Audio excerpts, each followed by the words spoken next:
다음 소식은 임명국 PD가 준비해 오셨죠? 관악구의 지역주택조합 이야기 어떤 내용인가요? 네, 최근 부동산 가격이 급등하면서 내 집 마련의 꿈이 점점 더 멀어만 지는 게 아닌지 고민하시는 분들이 많으실 텐데요. 이 가운데 좀 더 적은 자본으로 또 자신과 뜻이 같은 사람들끼리 조합을 설립하여 내 집 마련에 도전하는 사람들이 있습니다. 바로 지역주택 조합인데요. 근데 이 지역주택 조합이 진행이 잘 되면 로또라는 말도 있지만 참 말도 많고 탈도 많다고 합니다. 그래서 관악구 주택 조합은 문제가 없었는지 그리고 어떻게 살펴봐야 하는지에 대해 이야기해 보고자 합니다. 이게 지금 관악구에 있는 거네요. 몇 개가 있나요? 네, 맞습니다. 관악구에는 19년도에 처음 지역주택 조합 모집 신고가 있었고요. 총 7곳의 지역주택 조합이 있습니다.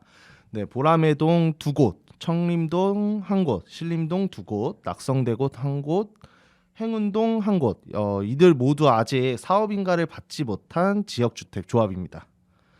그중 2곳이 저희 관악 FM이 있는 이 서울대 입구역과 가까운 낙성대동과 행운동 지역에 있는데요. 편백숲 1차 그리고 지금은 더 퍼스트 힐이라는 이름으로 진행되는 편백숲 2차가 있습니다. 낙성대동에 있는 지역주택조합이 편백숲 1차고 네, 맞습니다. 2차가 이제 행운동 지역에 있는 거예요? 네네. 근데 이 편백숲 1차 조합에 좀 문제가 있었다고 들었어요. 네, 맞습니다. 지역주택 조합이 설립되고 계획에 따라 조합 모집부터 입주까지 단계별로 잘 이루어진다면 참여하신 모두가 좋고 또 지역 발전에도 좋은 방향일 거라 생각이 드는데요. 아쉽게도 그 과정이 순탄치만은 않았던 것 같습니다. 편백숲 1차의 경우 2019년 당시 서울대 입구역과 샤루스길에 인접해 있어서 조합원 모집 초기 많은 관심을 받았었는데요. 지금은 조합과 조합원 사이에서 법정 분쟁이 있기도 하고 또 해당 지역을 가보더라도 깃발만 꽂혀 있을 뿐 더 이상의 사업 진행을 찾아보기는 어려웠습니다. 네, 그러면은 관악구 바로 옆에 동작구 지역에서도 지역주택조합이 있었고 또 성공 사례가 2곳이나 있다고 들었어요. 관악구에서는 또 동작구에서는 어떤 일이 일어나고 있는 건가요? 네, 동작구에서는 성공 사례가 나온 것처럼 또 지역주택 조합이 옳고 그르다의 이야기는 아니라는 겁니다. 동작구에처럼 성공하는 사례가 있고 또 네. 관악구처럼 이 편백숲 1차의 경우가 있는데요. 사실 이 편백숲 1차의 경우에 짓고자 하는 아파트의 세대수에 따른 조합원이 모아져야 하는데 그 세대수를 못 채우게 되면서 예산 문제로 좀 다음 단계로 넘어가지 못하는 경우였다고 해요. 또 그 과정에서 조합원을 모집하기 위해서 이제 할당이 돼야지만 이제 다음 단계로 계속 넘어갈 수가 있어요. 네. 이 조합원 모집 단계랑 이제 사업 인가까지 가는 과정이 되게 힘들다고 해요. 그 과정에서 이제 조합원을 모집하기 위해서 해당 지역의 땅의 소유권 확보율을 원래 95%를 총 채워야 사업 인가를 받을 수가 있거든요. 네. 그리고 또 이 아예 그 달성하기 전에 이제 모집 인원수의 80%가 있어야지만 이 조합 모집을 공개적으로 진행할 수가 있어요. 네, 이게 그 말을 하죠. 이제 땅 한번 사푸기까지 과정이 엄청 힘든데 그거를 빨리 달성하기 위해서 조합원들한테 이제 소유권 확보율을 거짓으로 얘기를 한 거죠. 15%밖에 이제 확보를 못했는데 우린 거의 다 됐다. 뭐 40% 넘겼다.